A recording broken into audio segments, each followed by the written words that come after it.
Welcome to the Business Shop Podcast, where our guests speak on meeting the challenges of entrepreneurship, as well as offer tips and advice on business, marketing, technology, and more.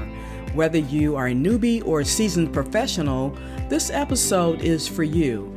I am your host, Audrey Wiggins. Let's chop it up. Hello, Chop Squad. Great to be here with you again. I'm excited about our guest today and introducing him on this episode. Our guest journey in business started by working in his parents' businesses. He saw firsthand the risk and hard work necessary to be a successful entrepreneur. Once he discovered he was pretty good with numbers and systems and got the degrees and certifications to prove it later on, he set out to change the world with the power of finance. He built a corporate career in finance and operations in companies that grew like crazy. His first company grew from $175 million to $2.8 billion during his time of service. Since then, every company he has served in has grown exponentially through both organic and M&A activity or mergers and acquisitions. A couple fun facts about him. His parents also owned a scuba business in Florida, and he had the opportunity to be around the shops, quote unquote, working from a very young age. He is also an avid biker. That was something exciting to learn about him. He's done the charity ride for AIDS Life Cycle. It's a 545-mile ride from San Francisco to Los Angeles. He's done it several times, along with other shorter distance bike rides. Now, our guest is the founder of PPS Solutions. His name, John Hannum. John, welcome to the Business Shop. Thank you so much, Audrey. Thank you for having me. Absolutely. We're going to hear more from John on the other side of this message. Knock out your competition with Altogether Marketing. We elevate your brand. Take a stance with your business name, logo, the tagline, your colors, even the fonts for your business. And then jab left with your website, jab right with core values.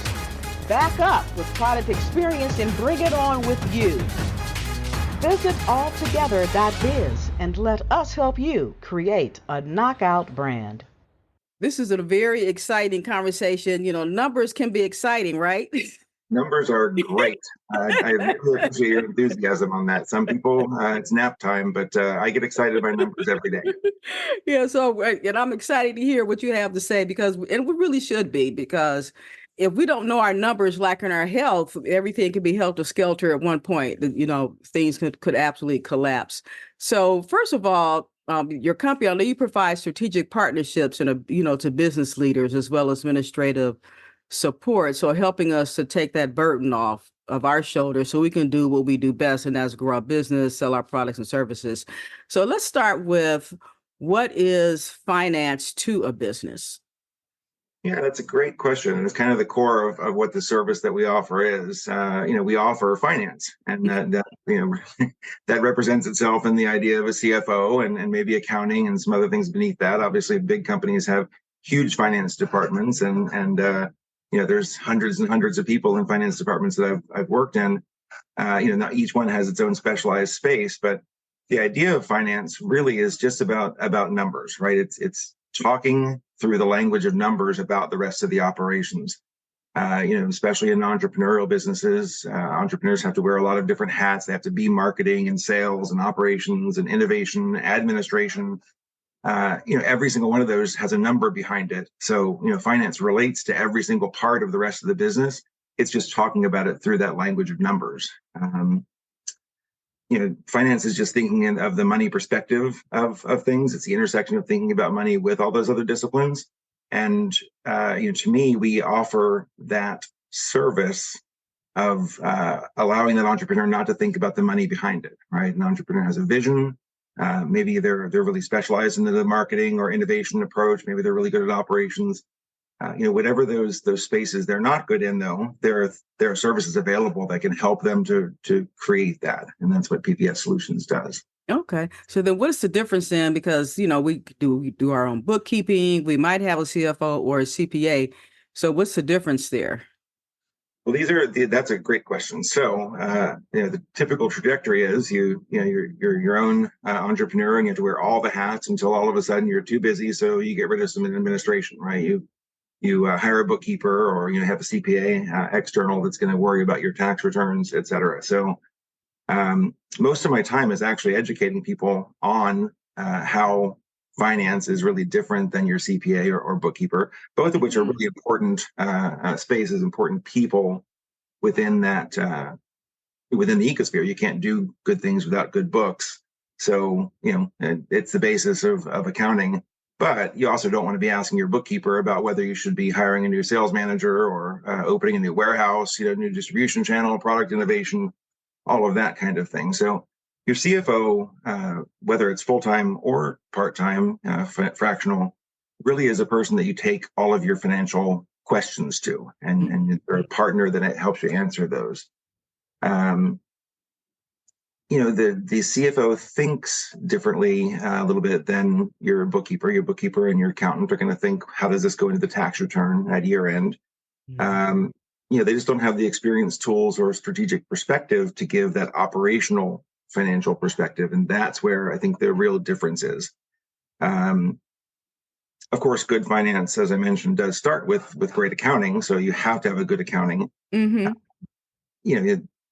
In a lot of ways, bookkeepers operate in a tax-only scenario, i.e. cash basis. So really thinking about your books as a source of numbers that are going to help you manage the business might be useful as a place to start for accounting. The bookkeeper is going to probably think about putting like commission expense. If you have commissions that you pay in February for January sales, those hit the tax return in February, not January.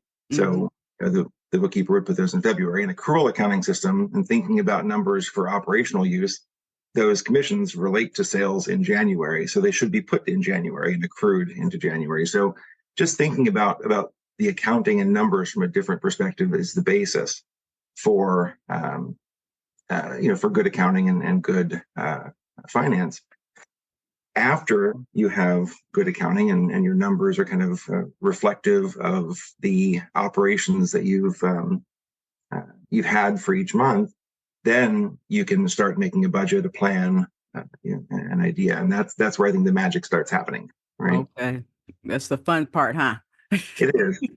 So you got into your business to have a vision, right? To accomplish a goal, whether that goal is a successful exit, a yacht, your children's college fund, selling it off and starting a new business because you just, like the pain and agony of starting businesses. That's also a valid goal. Whatever your goals are, you had a vision and you had a dream. So, what the first idea of finance to that dream is creating that plan and that spreadsheet, right?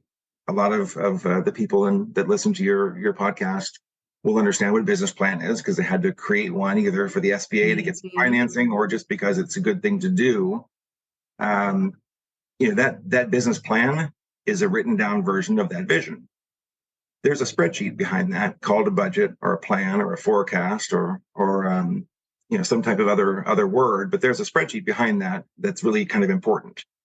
And to the planning and strategy of the company, that spreadsheet is a benchmark. So once you make it, you take all your vision and you assign some numbers to it and you say, okay, here's what we're going to do. You can look at that bottom line and understand, is it useful? Is it worth doing what we're going to do? Is it worth the time, agony, and difficulty of creating this business? Am I going to get the result that I want to have in the end out of these numbers? And if not, how do I adjust that to make a better plan? Okay. You had mentioned the concept earlier, fractional CFO. A lot of us may not know what that means. Sure. The fractional CFO is a CFO, in my opinion. A lot of the people that do this in my industry are CPAs that have the financial acumen to add that service as kind of it's kind of an add-on service, a monthly subscription, if you will. To me, a fractional CFO is a CFO who wants to use their powers for good rather than to get a fourth vacation home. Okay. So to me, it's about creating this idea of taking your experience in running larger companies and giving that wisdom and experience to smaller companies who can benefit from it the most. What have you seen small businesses struggle with the most over time or over the years? Really, it's It's kind of an interesting question because every business struggles at a different point. Mm-hmm. And, finance, I believe, can help unstick from that point. Um, the basics of good accounting, building a budget, marking yourself against that budget, and good fiscal governance can help you unlock all those difficulties. Some of the difficulties I've seen, not being able to be financed. In fact, I have to say, through my referral partners, my biggest source of new clients is banks, second biggest source. Mm-hmm. Um, people that come in and say, here are my books, please give me a loan. And they're messy, or they're not able to speak that financial language to the bank. Mm-hmm. Those banks actually refer those people to me and say, have PPS take care of your accounting, get your books in order, and we create a liaison with that bank to make sure that they can get financed when they go forward. Speaking the language of numbers to a bank helps to create the way for that. So, not getting your business results that you want, like a loan, is a huge difficulty. Mm. Yeah, because that's how we need that money, other people's money sometimes to grow. It is true. Yeah. Some of the things, I mean, we look at numbers. So, not using your numbers as a benchmark, and not using them as uh, review point, not getting the entire management team on the same page regarding the numbers. That's always a big issue. You Mm-hmm. know, monthly, each of our clients has a CFO call. We talk about the results. It's very difficult to kind of argue with the numbers when we know they're solid. And so, once we put them forward and everybody says, yes, those are the numbers, we can decide A, why they look good or why they look bad, and Mm-hmm. B, what to do about them. What action should we take to improve or make them better for the next month. So by just having that review aspect of looking at the operations through the accounting, I think it makes a huge difference. Otherwise, you have all of your business out there, whether it's just you or 20 people, you Mm-hmm. have all your business out there that's acting in a way that doesn't have a basis in what's actually happening. They might assume things are happening one way, and the numbers didn't say that. So just having everybody on the same page is a huge help, in my opinion. Okay. So how does the business management piece work into this? Say the numbers aren't as good as they need to be, or like you said, they didn't, they thought they were better, but they're not once they're sitting down and they're, actually looking at the data. So are there recommendations to increase pricing, develop new products, or, restructure how we do sales? What is the advice there? Or is that something that that the client has to do internally on their own? Well, I think they don't ever have to do it on their own, but Mhm. all of those are valid levers, right? So if you look at a company that's kind of maxed out in sales, in other words, they have 100% of the market, or a huge portion of the market that they're not going to get any more in sales, you might have to look at cost reductions, or other types of a different market. Basically, if you're doing every single thing in a market in Los Angeles, and you can't grow that way, but you want to grow sales, you might need to move to San Francisco and open a Mhm. different market, or just there's 100,000 ways to do it. And by laying the alternatives out and understanding what they are, you can take those actions. But it's specific for every business, and the value of a CFO is they can kind of look at that, make the plan, and understand how the business should react to it. Mhm. If we didn't know that we were 100% of the market, we might forecast that we were going to grow sales when it's literally not possible, right? Right, right. Can't 101%. Mhm. So, every one of those is a valid action, and operations and finance can help make those decisions together. Whereas, finance couldn't do it alone, and operations couldn't do it alone. Yeah. So how does one prepare, or what mindset do we need to have when taking on a fractional CFO? Uh, Definitely, I know a lot of entrepreneurs that try and understand all the finance themselves. My main point is you don't have to do that, right? You should understand enough to read a basic P&L, understand what financial concepts we're talking about. But taking on a partner is really it's an act of faith, but it's also something that has enormous benefits pretty much right away. Once Hmm. you find the CFO that you enjoy working with, and that should probably be the number one, number two, right behind experience, but the number one thing about selecting a CFO. Once you find somebody you enjoy working with, you'll enjoy those benefits right away. What should they know about hiring one? There's a lot of them out there. Some of them might be your CPA adding that service. You should kind of vet that person to understand, whether they've had the experience of running businesses before and operating businesses. I think that's a different skill set than just being the CPA. Uh, it could be that they do have that, so that's great. Hmm. Uh, and then that they have experience within your industry and understand the concepts.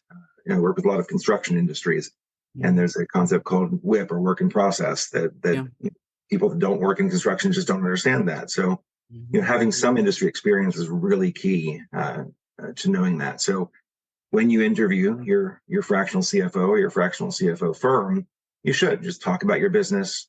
They'll discover kind of what it's about and what you're about, and you'll discover during that process what they're about and whether they have the requisite experience to handle your business. It's all Okay. about confidence because they're going to be a strategic partner going forward. Okay. Okay. Well, that's good to know. So, about how many hours or would your CFO spend with a business, or is it just depends on the business size and what their needs are? It really does depend on the size and needs, and also what that business needs from the CFO. We operate on a subscription-based model, which doesn't have a number of hours attached to it. So, if we underscope, we're terribly underwater, and if we overscope, we haven't provided the right services to that business. So, I really try when in the sales process to match up what the business needs and what the CFO ability is.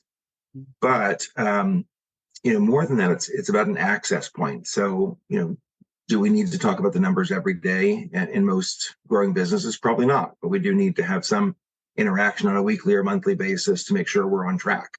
Mhm. That you might need a CFO on a Friday afternoon when you need to make a big decision. So you need access to that person, but you don't want to have a person sitting at a desk that just to be available on Friday afternoons. Right.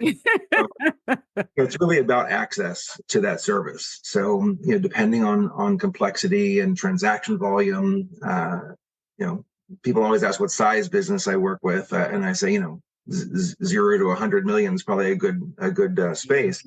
3 to 20 is probably more likely, Mhm. but $3 million business that makes its money 26 cents at a time is way different than a $20 million business that has one contract, right? It's Right. uh, transaction velocity, all types of things that might be complex or easier for the CFO to deal with, and we take all that into account when creating the packages. Mhm. Okay.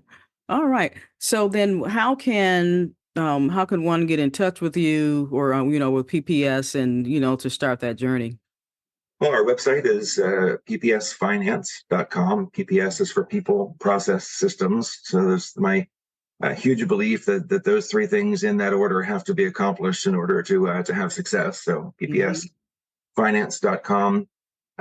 There is a link on the website to schedule time with us. That's pretty easy Great. to do. And then my email is john at ppsfinance.com. And those are the two easiest ways to get a hold Mhm. of us. I love to talk to businesses about finance. So I'd welcome emails and bookings. I have still now 3.5 years into running this business, never received a call from an entrepreneur that said, I woke up this morning and thought I need a fractional CFO and I need to call you. So, most of my time is still spent educating people about what we do. Okay. That's awesome. But John, let's drop a couple of one or two drops of wisdom on us before you leave. But I think, part of the benefits of a CFO, and I think this is really important. So you're going to run your business for, 0 to 100 years, right? Mhm. And, that business is going to do something every one of those years. Uh, my firm belief, my 100% belief, and backed up by results of 25 plus years now, is that every year you have the finance perspective at the table, you're going to have a better result, right? You're going to know your result. You're going to have a better planning. You're going to think about things in a financial way, so that over those times, you're going to have a better result. And that's why the subscription model works as well, by the way, just in Okay. general. You know, How did you come up with the subscription model? it wasn't my I kind of go back to the history of the founding of the company too. It wasn't my intention to start a fractional CFO firm. Hmm. I had left a company in 2020 that we had taken public in 2018. And that was the last kind of, we doubled the size of that company. It was pretty exciting couple of years being there, but it was time to go in 2020. Of Were you an course, employee? Let me interrupt you real quick. Were you an employee or you were owner in that? no, I was employee. I was Okay. stockholder, but employee of the company, traditional to standard CFOing. And I Okay. figured, March of 2020, I was going to find a new job and go and do that to another company.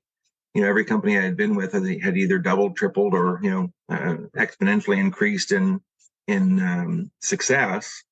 So this was a company that within 2.5 years, we doubled the footprint, took it from 1 to 14 states, 200 million to 400 million in revenue, um, different good profitability, et cetera, and then took it public in the same time. So it was a little bit, part of the hollow look in my eyes was that couple of years of work.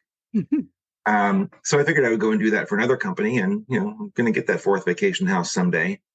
Right. And ultimately, I was asked by the person who does my taxes, because I don't do my own taxes. I'm not very good at it. I'm good at strategy, but not execution on the tax side.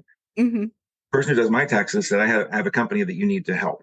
I didn't have anything else to do that day, so I said, fine, I'll talk to them. And they were having a shareholder dispute, needed some financing for a shareholder buyout, and I was like, okay, well, it's a $12 million, $13 million company. And I said, this is way too small for me to work with, but I have nothing else to do today, so I'm going to do it. And so through that process, I realized, holy crap, these people that run these size companies make all these decisions based on instinct and kind of gut, and they don't have a finance department. Wow. No national CFO would allow this company to operate in this way. So I need to fix this. And that's when the light bulb went off. And I said, oh, I should fix that. I should figure out how to help small businesses. I should do what I do, but just in smaller portions of time for Hmm. smaller businesses. So, my first thought, like everybody that enters my space, I think, was to do that on a consulting basis. And, so I charged an hourly basis, and I went to the office 1 or 2 days a week and did stuff there and worked myself into that, then added a few other clients and did the same thing. And what I realized was that was, we weren't really adding that value. I didn't need to be there all of that time once we had organized ourselves appropriately and gotten the shareholder dispute resolved and the company was operating correctly. They just needed access to me. They needed to be Okay. able to call it Friday at 2 and say, hey, should we should we add a new product? Should we open a new warehouse? Should I fire Carl? I don't know. Yeah, So I love it. yeah, that's how it kind of came to be, and ultimately Okay. the model was something that is becoming more and more prevalent. There are Hmm. some coaches out there. I actually attended last year a conference of fractional CFOs, which we think is the first time that's happened. So there's an industry out there that's kind of evolving. And so I was more excited by the subscription model and having this access to CFOs than I was for, charging an exorbitant rate to walk into the office for an hour. Hmm. Yeah. Then you get the joy of seeing these entrepreneurs or these businesses succeed. It's the most satisfying thing for me especially when the light Absolutely. bulb goes off and we Yeah. have to do something. I always in my corporate career liked solving puzzles. So when we did an acquisition, figuring out how that acquisition fit with the rest of the company, or just solving a certain accounting issue, solving a certain people issue, building a team that did something. I really enjoyed that, and I thought, well, that's something I'm going to miss if I just sit in a room and do finance for a bunch of small businesses. But Hmm. I've really shifted that into the idea that I get real happiness when I see somebody get it and Hmm. execute something that we agreed on together. Not that I told them to do, but finance is not me telling you what to do. Finance is us figuring out what to do together. IBM doesn't hire, Google doesn't hire a CFO for a month, get all the stuff in order, and then kick them out the door, right? You always have the financial perspective at the basis. So, I would say that lawyers, for example, might be something that you want to include at strategic moments, but don't need every day, right? You need a legal perspective, but once you have your contracts in place, you don't need a lawyer every day. Finance is something you should actually be thinking about every day. You should call your CFO every Friday at 2 if that's when you think the best and when you make your decision. And that's why the subscription model to me makes sense. Totally. So definitely better results. And if you have better results every year of your operations and you're always thinking about your operations going forward, to me, it's going to make a better result at the end. A lot of companies, they run their company and then get to the end and say, I want to sell in 12 to 24 months. And so I'm going to hire a consultant to come in and give me information and help me polish this thing off for sale. And that's my legacy, or give it to my children or whatever. To me, that valuation is 100,000 times better if you had somebody helping you run that all the time. You don't need that person at the end that's going to come in and give you all these recommendations, because you had the recommendations for the last 0 to 100 years. So I think that's what people really, that's the power of fractional finance to me. Okay, well, awesome. Well, John, I really appreciate it. You coming on educating us about what a fractional CFO is, and the fact that we can have these services on a subscription basis. I think that's powerful. That's awesome. Thank you so much for having me. It's been a pleasure. Yeah, you're welcome. The Chop Squad, get to his website, ppsfinance.com. Book your consult, your initial consultation with someone there, with John or one of his team members, and let's get our businesses on the right foot. Thank you for listening to The Business Chop. We hope that you were able to glean valuable information from our guest and that you will download and share this podcast. Your rating and review is much appreciated. To go deeper with our guests, please visit their website and social channels. To learn more about us, please visit businesschop.info or altogether.biz, where we will help you expand your brand.